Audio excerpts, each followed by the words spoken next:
It was an extreme honor to wear the uniform of the United States military.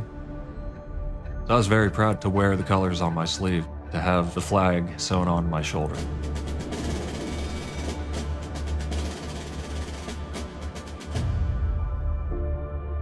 My unit was deployed to southwest Baghdad. One day, there was a mortar attack, and mortars exploded no more than 10 feet to my right. I sustained a traumatic brain injury and developed post-traumatic stress disorder. A lot of us come home without realizing that we're bringing the war home with us. In a lot of cases, having an invisible wound that nobody can see, you're just not believed. I was experiencing severe anxiety. I couldn't focus, I couldn't remember how to do certain things. I started to sink down pretty deep. There came a night when I was in a really, really bad place. I didn't want to deal with it anymore. So I took out one of my knives, I set it to the side. I wrote a letter up on my computer and set it there on the desktop. And I went downstairs and I walked out the back door of the barracks. I smoked a cigarette in the rain. It was going to be my last one. That's when I heard a little meow. This little black and white kitten comes walking out of the bushes. He just walked up and started rubbing up against my leg and let me pet him. I broke down crying, burst into tears. Maybe he knew that there was something I couldn't quite handle. I stopped thinking about all of my problems, and I started to think about all of his problems and what I could do to help him.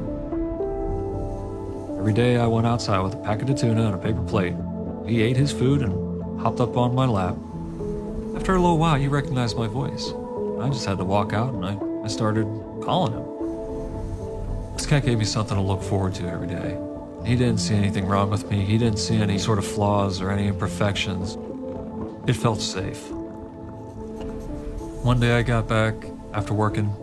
I started calling for him and there's no sign of him. When I found out that he wasn't around anymore, it devastated me. He had a serious effect on me. He helped me realize that I could actually not just care for somebody else, but other people could care for me.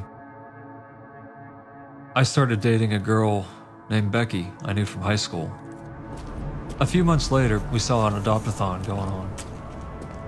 Becky and I were walking through these 2 rows of crates. All of a sudden, a little black and white paw shoots out from a crate and starts smacking me in my left arm. I looked inside, and it's that same little black and white cat.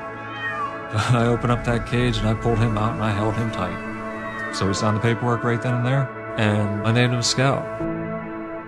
As the Army was proceeding on my medical discharge, I was spending more and more time with Scout.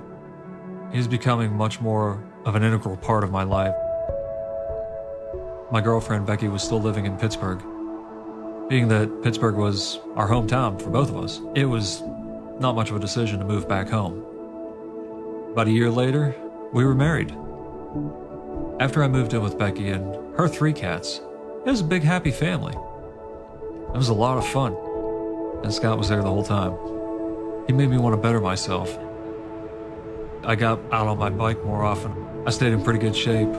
I ate healthy and quit smoking. Because I knew if I had a support network at home, even if it included a cat, then yeah, man, I could do just about anything. I went back to school. I've earned my master's degree in clinical rehabilitation and mental health counseling. I'm able to work with other veterans that need the type of help that I got. I'm not really able to serve active duty anymore, but working with vets, I'm still serving. I'm just serving in a different uniform. There was one day when Becky and I came home. Scout didn't meet me at the door like he normally did. Tracked him down and he was just acting so sluggish. So we took him to the vet and he tested positive for feline leukemia. We were able to get Scout a transfusion, and that gave him about 2 weeks of time for us to spoil him. Until that night when he just could not catch his breath. We tried to take him to the vet.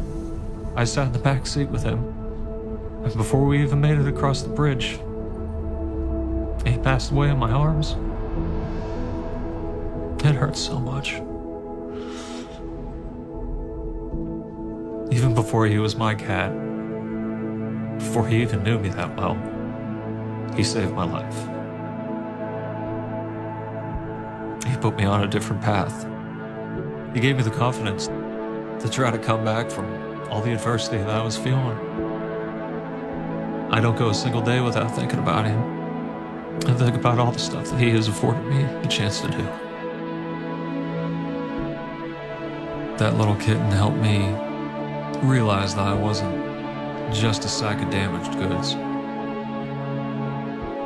Scott was my battle buddy. He saved me. All I did was the paperwork.